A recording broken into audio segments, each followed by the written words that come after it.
Buenas tardes a todos. Me gustaría agradecer LCS. I'd like to thank LCS for this venue. The first item, I want to say something about the music. The classical guitarist is Ivan Oliveras, who studied music and composition at the University of Guadalajara. The art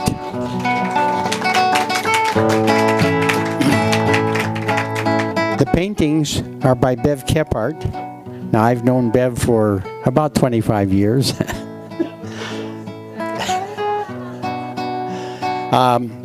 She's been an artist for many years, taught drawing and painting in Sedona, Arizona. Works both in watercolor and colored pencil. She's earned numerous and national awards. Her favorite subjects are old people and children. She's a member of the National Colored Pencil Society and the Lake Chapala Plein Air Painters. And this venue is brought to you by a group called Riberas Authors, which sponsors today's second Wednesday event. And this affords a platform for more than 40 writers, 40 authors, of more than 150 books, all of which are available on Amazon. And you can find a complete listing of the authors and the books at riberasauthors.com. Our speaker today is Judy King, who really needs very little introduction, but I'll do it anyway. Judy was born in Iowa. Yay for Iowa. I know people who live on a farm in Iowa. She was married, raised her children on a farm. Her interest in journalism started at a very early age. She worked with newspapers in college. In May of 1990, she vacationed here for 5 days, fell in love with this area. Being from Iowa, I can understand.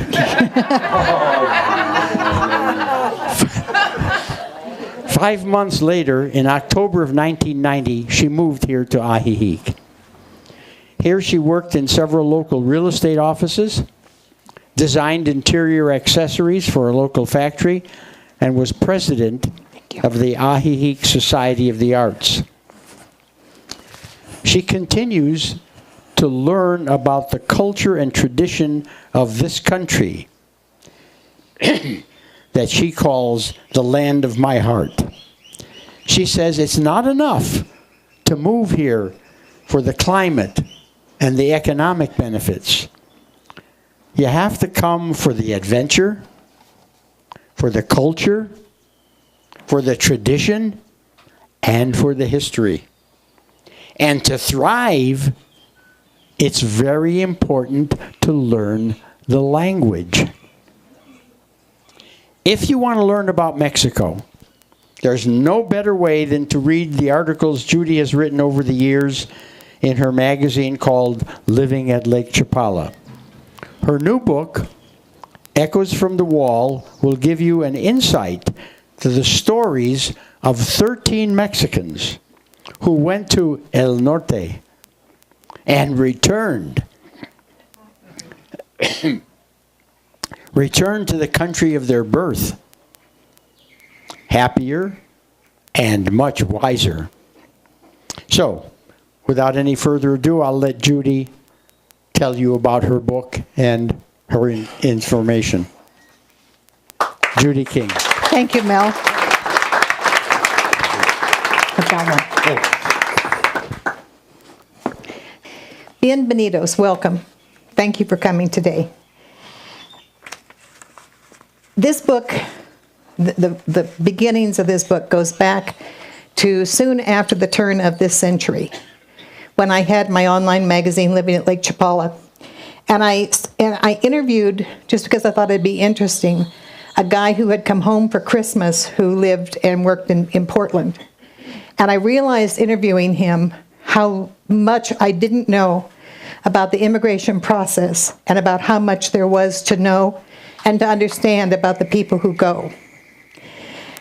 Over the years, I've interviewed probably 25 or 30 of those people that are local here who have gone to the other side, they come back.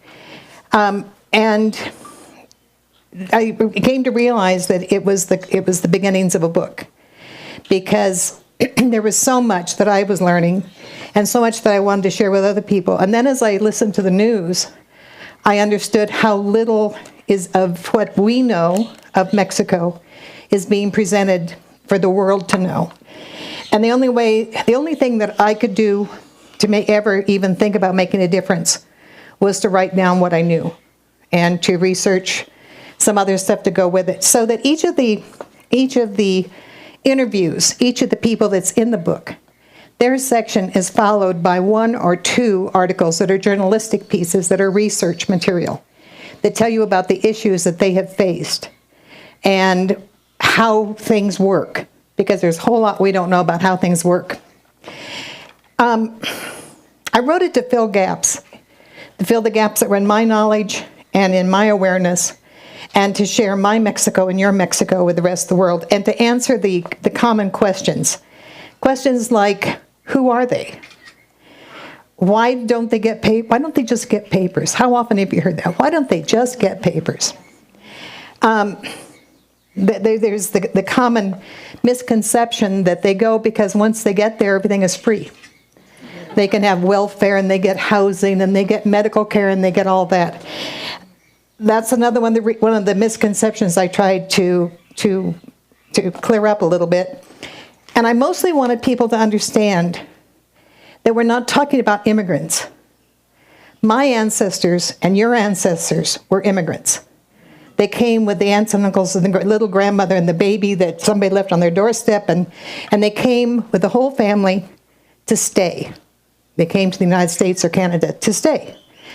The people here are not going to the United States to stay. Almost everyone that's in the book, and almost everyone I've talked to, and almost everyone that those of you who have been talking to me about the people you know, have said that they're going for a while. They have a goal. They want a better life for their family. And that better life means an addition on the house, or it means better schooling for their kids, or it means the ability to open a business. And they go long enough to fulfill that, to get enough money to make that goal happen, and then they come back, because this is where they want to live. There's a couple of quotes that I use a lot of quotes in the book. Every chapter, every journalistic chapter starts with a quote. Every interview starts with a dicho. Dichos are Mexican proverbs. And I'm going to start here with 2 quotes that I particularly like. The first one is Susanna Riggs, who is a woman who has lived in Mexico for many years. And she says probably the most true statement you'll hear this week. There is more to Mexico than meets the media. And that's just about the truth, isn't it? And the other is by my very favorite author, Luis Alberto Urrea, who said, "It's not like Mexicans have an illegal immigration organ in their body, and at 14 kicks off a hormone and shows them how to come to the United States illegally. It's a question of desperation for a vast majority of them."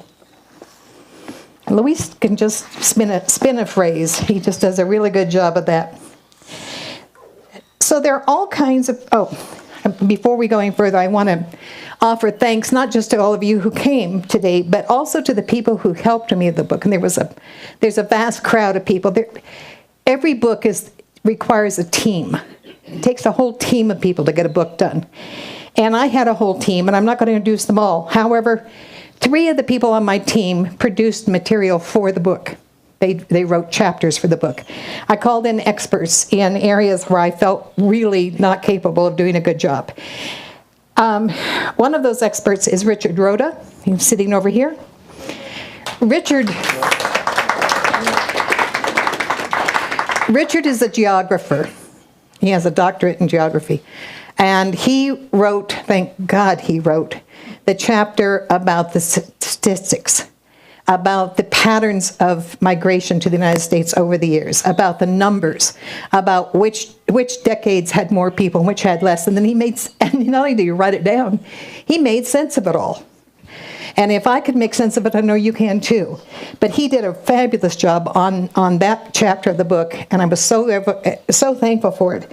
Hopefully, before we get done, our other geographer, Tony Burton, will get back from his appointment in Guadalajara. Tony lived here for many, many years. Tony drew the first maps of the area.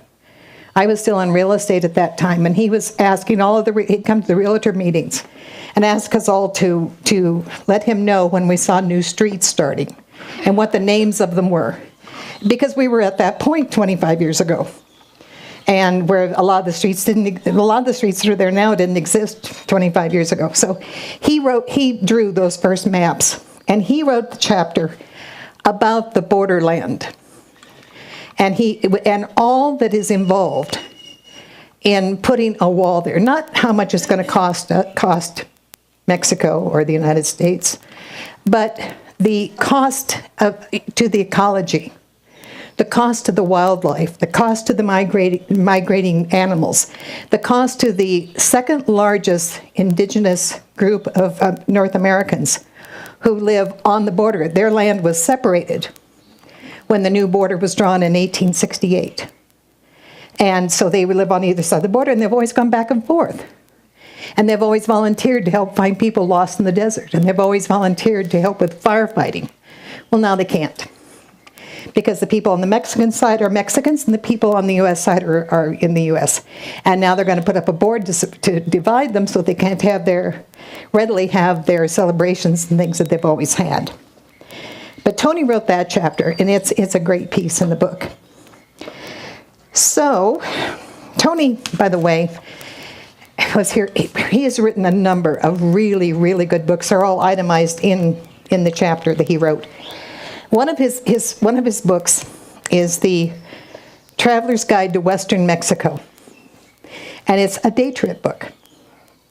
Years ago, a friend and I used to go on a day trip once a week, and we never left home without that book in the car, because we'd get started, and then we'd find another little village, and we'd look in the book, and oh yes, we should go look at the church here, we should go look at the plaza here. Get that book, and then look for his others. He's doing books about the writers and the artists and all kinds of other people who have lived here. And he has a whole selection of books that are really interesting and good. So, the other thing I need to tell you is that I had a group of beta readers. There were 11 people who read the book before I printed it. One of those people had recently retired 2 years ago as a senior advisor for the Department of Homeland Security. He has an opposing political view as I do, and I was a little concerned about how well we were going to do with what he was going to read. But I'm really glad that I had him read it, because he pointed out the pitfalls and made me go back and look at my original source material again. I'm even more happy for the other suggestion he strongly made, which was that I should change the names of most of the people in the book. A lot of these people you know, and you're going to be able to figure out who they are pretty easily. But some of them have things in their past where they took their family across illegally once, or they had a DUI, or they had something else. And they could have their green cards taken away for that, even though they've had the green card for 25, 30, 40 years. They could be deported because of those things. There was one family who all had their citizenship. He suggested we change their names too, just in case. So you're going to have to do a little detective work. But I think that when you read about the guy who went to the States to make enough money to create a business so the whole family could work, and he ended up making a Chinese restaurant in Ajijic. That it's up on the hill. I think you'll figure out that's Alvaro Baez at Minois Restaurant. I'm going to read to you a little bit of the story in the book we're calling him Rafael, and we're calling his wife Pam. They are actually Javier and Ana, And they recently opened the Purple Garlic Brothers pizza place. The reason that they're in Mexico, Javier went to the United States when he was 13 by himself. His parents were already in North Carolina trying to earn money for the family. And he went up because he didn't like his older sister bossing him around anymore. And went by himself, and that's all outlined in the book. But eventually he met his wife, and they had a child. And when she was pregnant with the second child, she started worrying because more and more people were being deported, and they were in North Carolina. And in South Carolina, excuse me. They were in South Carolina, and she was more and more afraid that he would be deported, and then what would she do with two little boys to support? So they moved to Mexico. And I'm going to read you a little bit of their story. The nickname, I'm calling him Raphael, and the nickname for Raphael is Rafa. And so she says, Rafa had been in the United States without documents for 20 years by then. Every day I thought about him arrested and in one of those horrible detention places waiting to be deported. The law says that migrants who've been in the United States without papers for more than 365 days can be deported and then banned from returning to the United States for 10 years. Rafa had no options because he hadn't come to the United States legally as a child. He didn't meet the qualifications for the Dreamers program. With the political climate that was developing in 2016, there wasn't even a chance of another amnesty program for the people already in the States. I just kept thinking that if he was deported, I'd be alone with two little boys to raise. I started researching places for us to go in Mexico, where we could both be happy and where we could start over. While he wasn't as worried about deportation as Pam, Raphael was also thinking about his immigration status. He felt as if being undocumented was like living with a secret shame. It was always hanging over his head. It required lies. A father who was living outside the law wasn't the example he wanted for his sons. Pam's research had pinpointed a couple of locations in Mexico as possible destinations. Her first choice was one of her ever-favorite vacation spot on the southeastern Mexican coast near the Belize border. She sighed, remembering, and said, but when I checked further, there were important things that are available here at Lake Chapala that were missing there. Things like a midwife specializing in water births. And Raphael still has family just an hour from here in Guadalajara.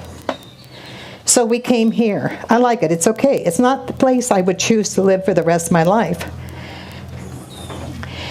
The move was hectic. Moving and travel isn't ever easy for a pregnant woman with a little kid. My parents separated years ago, so my mother moved here with us. Thank you. We left behind everything we'd worked for and came here without jobs. To complicate matters, my father hates Mexico.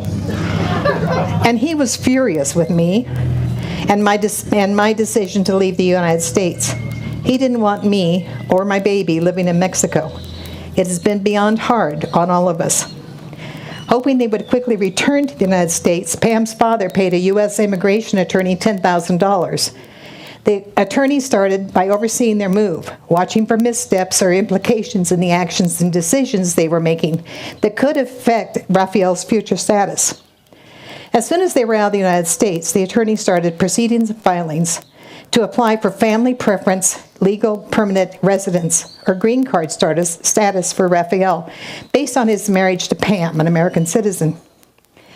During our interview, Pam noted that more than 2 years have passed since the attorney filed the first petition. The paperwork is being pushed and shoved through the maze of U.S. immigration rules and regulations. They have marked the progress, with Raphael's 2 appointments to appear in the office in Ciudad Juarez, across the border from El Paso. Raphael says, I'm rough, tough, and Polish. It's a good thing I am. We needed some of that to get over the rough patches here, and I had to show some of that in that office in Ciudad Juarez. Pam bristled with the memories. When he was called there for the second appearance, Rafa took all of his paperwork to the appointment, while I stayed with the babies in a hotel a few blocks away. As soon as I answered his call to my cell phone, I knew something was wrong. He said the officials were saying he didn't have the right papers, and they were refusing to let him into the office for his appointment. He was ready to give up and come back to the hotel. I was furious. I was determined that after they had us go all that way, It's more than 950 miles. I was going to do everything I could to be sure that they at least talked to him and saw his papers. I yelled into the phone, telling Raphael not to leave that office. I woke up the boys, called a cab, and got there as fast as I could. I was like a crazy person, carrying the baby, dragging a toddler, yelling the whole time as I was pushing my way into the restricted area, pointing at the papers in my hand, saying, look, right here in your rules. Oh, Pam, I gasped, thinking of how conscious the U.S. immigration personnel are of security and rules. My imagination was working overtime when I asked her what happened. I had visions of a best-case scenario in which she and the children were forcibly ejected from the building by armed U.S. security guards, or worse, Raphael with the babies watching officers drag her off in handcuffs. She laughed at my horrified reaction. That's the way everybody looks when I tell the story. Don't worry, it worked out. They saw him and he got the signatures he needed. Maybe I got lucky. Maybe it was the babies. Maybe they just wanted to get me out of there. All I cared about was Raphael having his appointment and moving the process forward. I did that interview almost 6 months ago. They're now over 3 years into the process, still don't have papers. Why don't they just get papers? Because they can't. One of the stories in the book is about a young girl who's 15, who wants to go to the States for 3 weeks in the summer with her American sponsor. She lives at La Ola, the girls' home. And she's very bright, and she had letters of invitation from 3 universities inviting her to come see the campuses and to visit, with the idea that she could get scholarships later on to go to college. Her sponsors got all of the papers ready, took her to Guadalajara. When she finally got into her appointment, the American guy at the consulate looked at her papers and asked her 3 questions. He asked her why she wanted to go to the United States. She said she wanted to go to college, eventually. He asked her what her father did for a living, which is really not pertinent since she doesn't live with her parents. And she asked if her mother and father had visas. And then he said refused, denied. And he never looked at any of the paperwork that the people had prepared for her. The point is that they want the applicants to show that they're going to return to Mexico. They have to show enough links that they're going to return to Mexico. And in order to prove that, her sponsors had paid her school tuition at the International Institute a year in advance. It was over $1,000.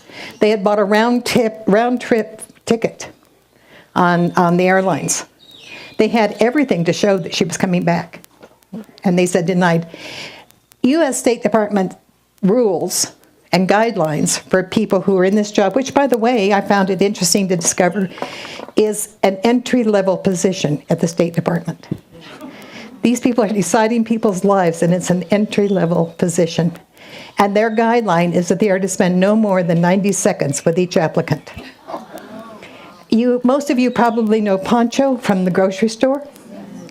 Pancho was invited by the Gallo brothers, the wine people, to go to California to a big anniversary party they were having probably 10 years ago.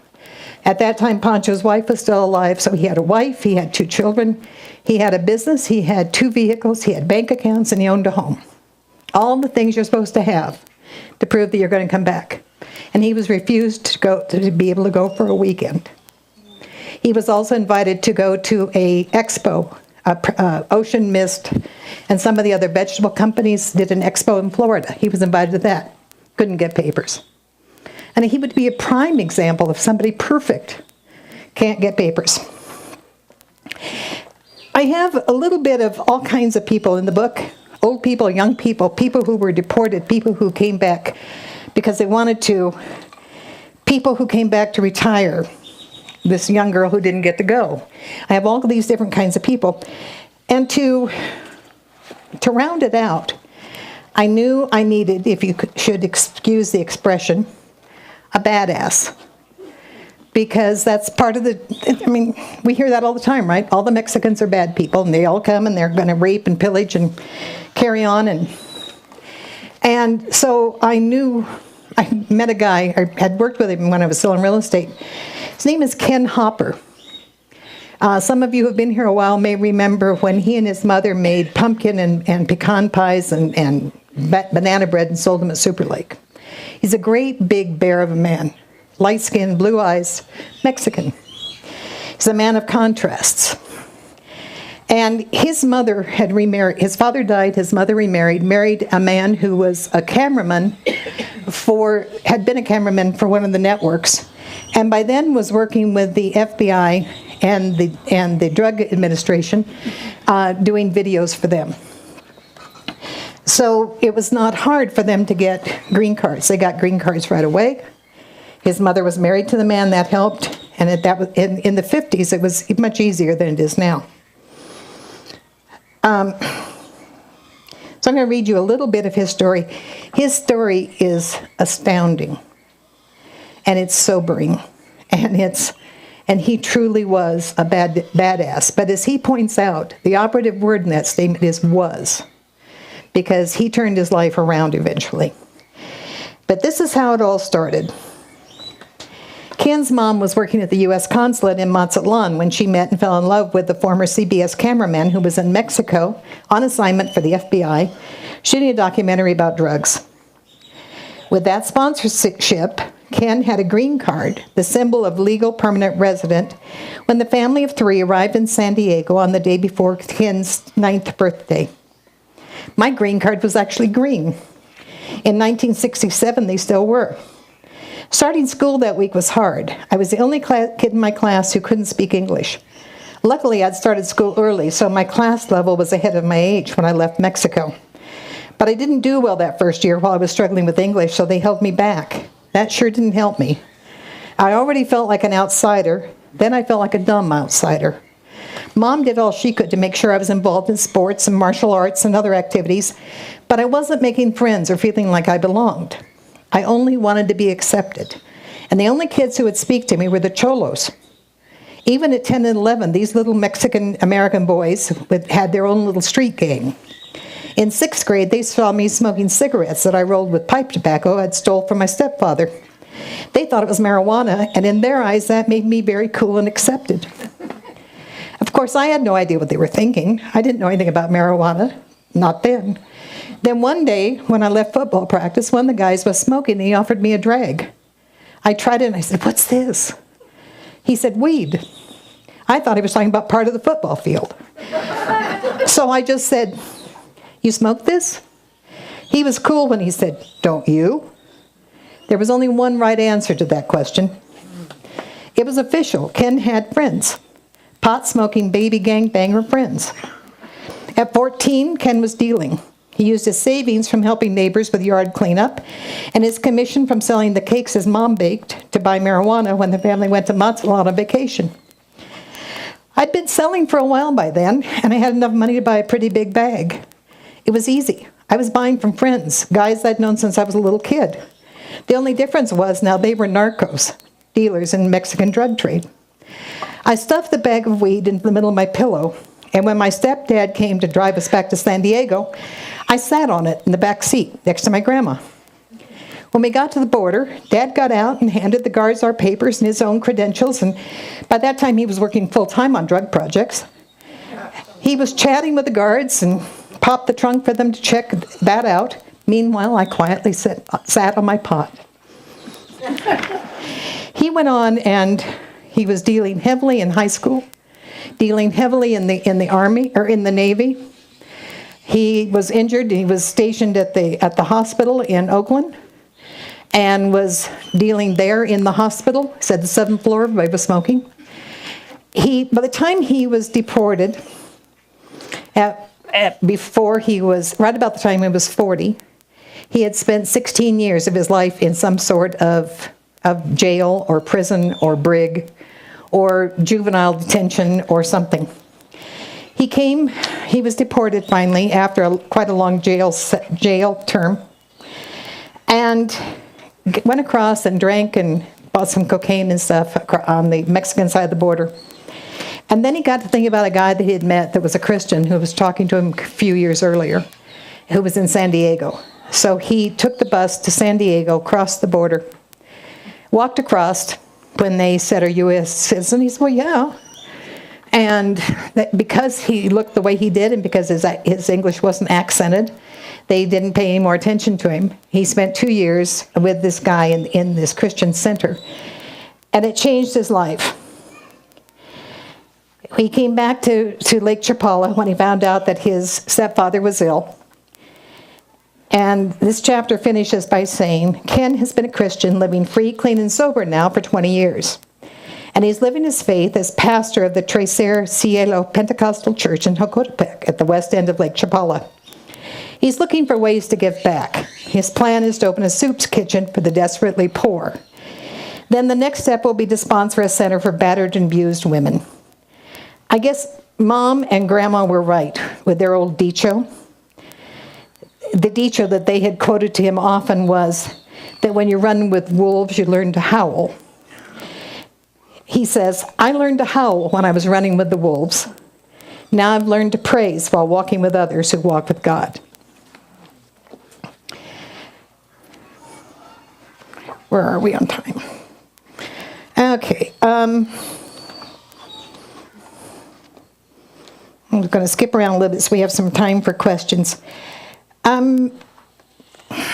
I quoted pretty heavily at a couple of turns from 2 U.S. immigration attorneys. One of them is a child of immigrants from India, and he's in Colorado Springs, Colorado, where he has a law practice, but he also does volunteer work with a church center. And he had written some really good stuff I found on the internet, and so I contacted him and asked him if I could share it in the book, and he said, "Absolutely. Just send me a copy of the book when you're done." So I did. And let's see. And I'm just going to touch the headings on this part for you. This is one of the non-fiction chapters, and this is about benefits. And I have some other information, there quite a bit of other information, but Pavri, who is this attorney, says that the only public benefits in the United States that everyone, including undocumented immigrants, can receive include public education. Children can attend school from kindergarten through age 12, or grade 12. And that's set out in a Supreme Court case.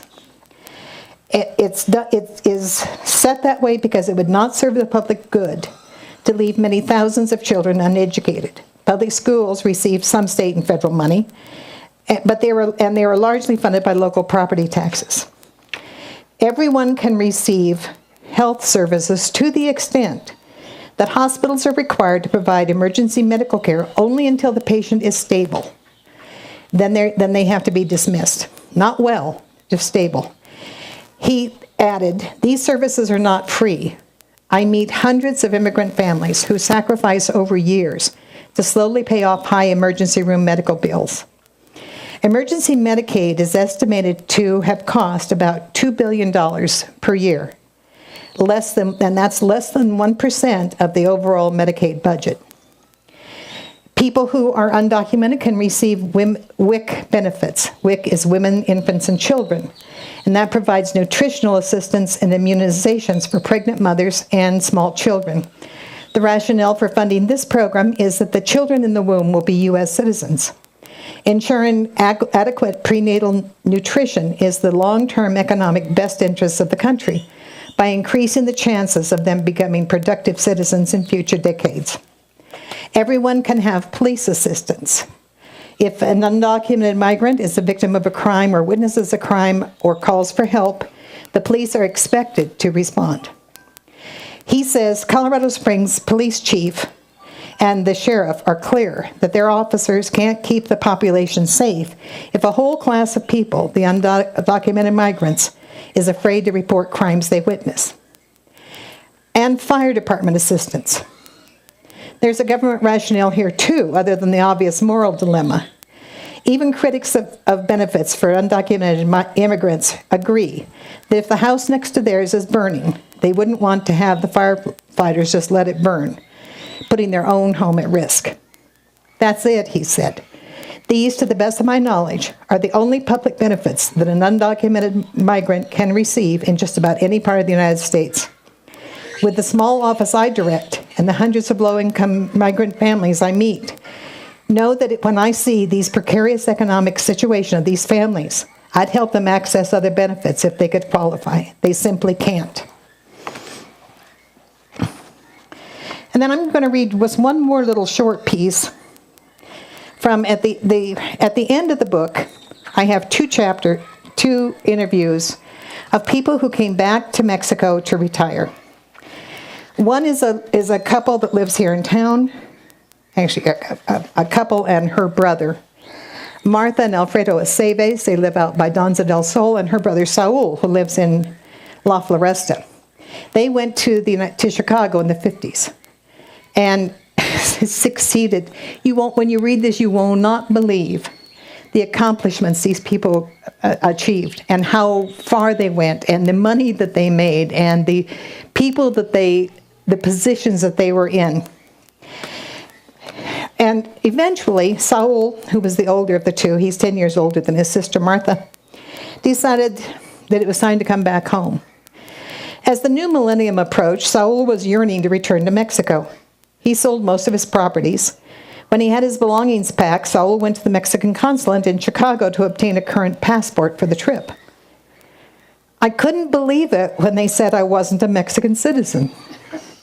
Saul's eyes grew large as he described hearing that shocking news. I was upset. I was excited. I said, "What do you mean I'm not a Mexican? My mother was a Mexican. My father was a Mexican. I was born in Mexico. Of course I'm a Mexican."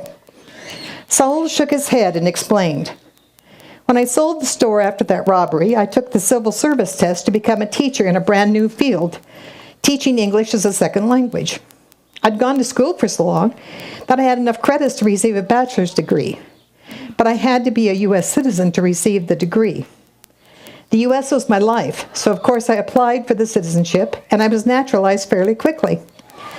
As Saul later discovered, neither the U.S. nor Mexico recognized dual citizenship at that time. Without realizing, he had given up, even renounced his Mexican citizenship to become an American. It wasn't until later that Mexico and the United States passed legislation to allow Mexicans to hold citizenship in both countries.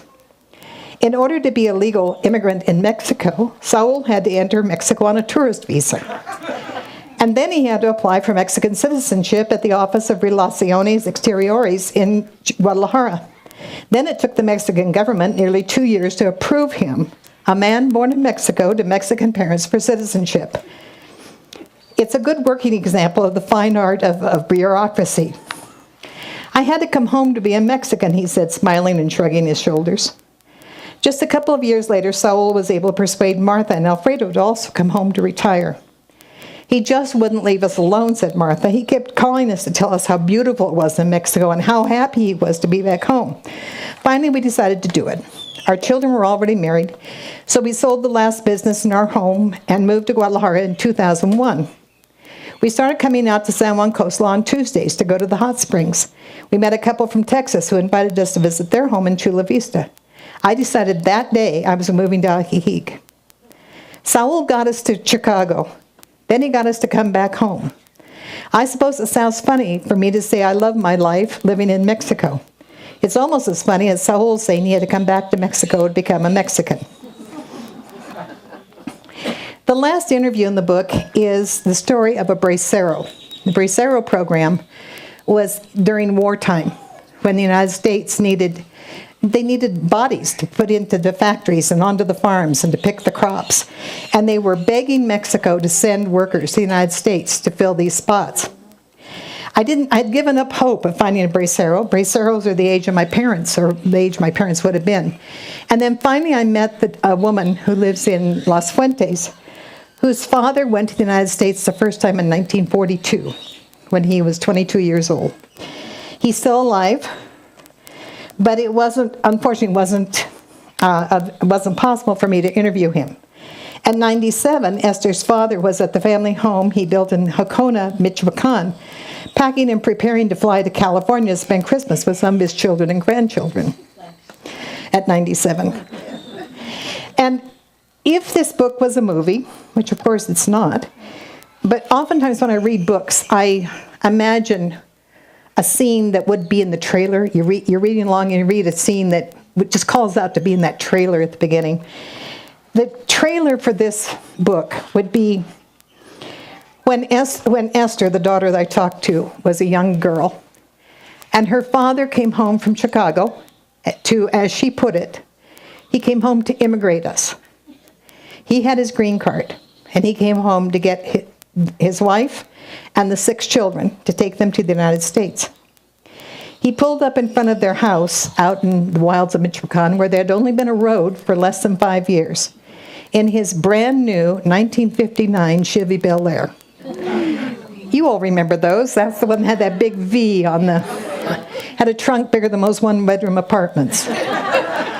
They lined up the 6 kids across the back seat of that car, and off they went. And I'm sure that some of you, during getting your paperwork accomplished in Mexico, have gotten caught in that trap of the one more piece of paper. Well, Antonio takes the family to Mexico City to get their green cards.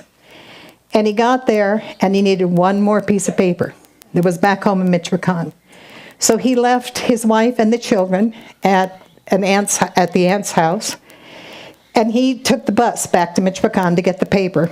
On the way back to Mexico City, someone lifted his wallet out of his pocket. It had 10,000 pesos in it. At that time, the exchange rate was 8 to 1. And it was the money he had saved to get their papers and to take them to the United States. He called his brother, and his brother from California sent money home so he could immigrate them. And they moved to California. So often I've heard, and I'm sure you have too, people wondering about the value of Mexican immigrants in the United States. And the attitude is that there is no value to these people. They don't provide anything to the country. I want to tell you about Antonio's family, the 9 children. In a nutshell, this family produced a priest, 2 nurses, a teacher, an engineer, 4 veterans, 2 corporate managers. In total, they've earned 4 bachelor's degrees, a master's degree, and 2 doctorate degrees. And these are the jobs that these 9 people have attained. Antonio, the oldest, is 70 now. He earned doctorate degrees in both theology and philosophy. He's a priest, currently serving as a missionary in the Mexican state of Morelos. Elena is 69. She was named for her mother. She was a surgical registered nurse until she retired. She lives in California. Esther, the one who lives here, is 68. She earned a master's degree in education and was a bilingual elementary teacher. She married a Romanian immigrant, Andrew, and they live in Mexico at Lake Chapala.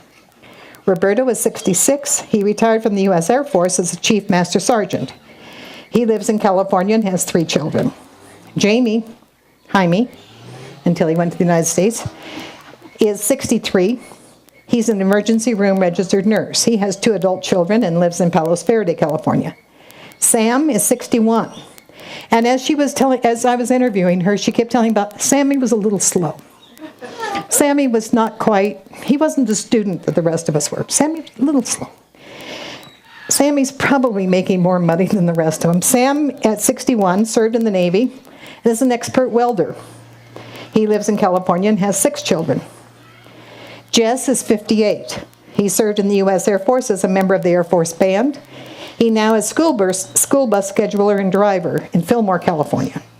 Richard, at 57, he just attended college. Like me. He didn't get his degree. He's in Houston and is regional manager for Pep Boys. He has 1 child. Don't you feel sorry for this family of underachievers? The baby, John Juanito, is 53. He earned a Bachelor of Science degree in computer science at the U.S. Military Academy at West Point. He served in Germany with the U.S. Army, is currently a manager of engineered products for Aquafine Corporation. Aquafine is the company that produces purified water for Pepsi and several other big companies. And he lives in California and has 3 grown daughters, and he's on the school board there. But so when people talk to you about immigrants not providing, I want you to remember this little family and say, well, maybe some of them pay back a little.